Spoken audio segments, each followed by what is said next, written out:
Hi everyone, this is Dinesh, working as assistant professor in the Department of Mechanical Engineering from SNS-MECH. So, in our previous classes, videos, we have seen what a solar collector is and what are the characteristics and what are the major two types of collectors we have been using, and the type of fluid and how the collectors are mounted. Okay.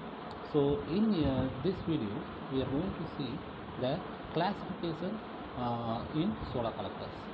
Okay. The first, as we saw earlier, the solar collectors are mainly categorized into two types. One is non-concentrating collectors and another one is concentrating collectors. Okay. The best example for a non-concentrating collector is flat plate collectors. Okay. So the non-concentrating collectors are a collectors which uh, the movement of the collector is will not be adjustable and it is fixed. Okay.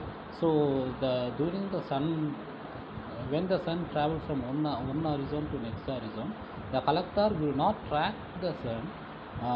That's what we call it as a non-concentrating collector.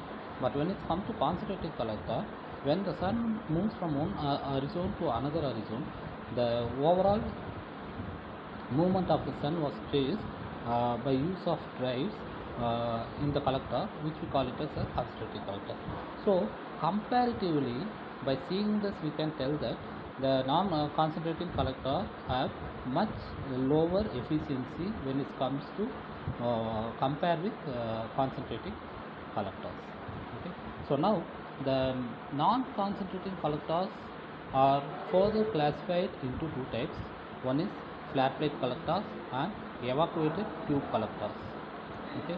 So non-concentrating collectors are majorly divided into two: flat plate collectors and evacuated tube collectors. That evacuated tube collectors is again classified into direct flow evacuated tube collector and heat pipe evacuated tube collector. Okay, so these are the classifications of non-concentrating collectors. And then when it comes to concentrating collectors, the concentrating collectors is a type of collector which will track the sun from one horizon to another horizon. That means the overall movement of the sun was tracked by the collector, so it will absorb more number of radiation when it's compared to the non-conducting collectors. So the efficiency of the concentrating collector is much higher when it's comparing with the non-concentrating collectors. Okay. So the concentrating collectors are further classified into CPC, parabolic disc, parabolic through, and solar tube. Okay. So these are the four major categories of concentrating collectors. In that, the parabolic through collectors is again classified into three types. One is SAF, molten salt, and DSG. Okay. So these are the different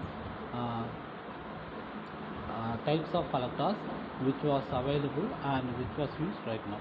Okay. So first we know that what a collector is, right? The collector is a device which used to gather the radiation from the sun and transfer those radiation to the fluid which was present inside it. Okay. The fluid may be in the form of gas or liquid.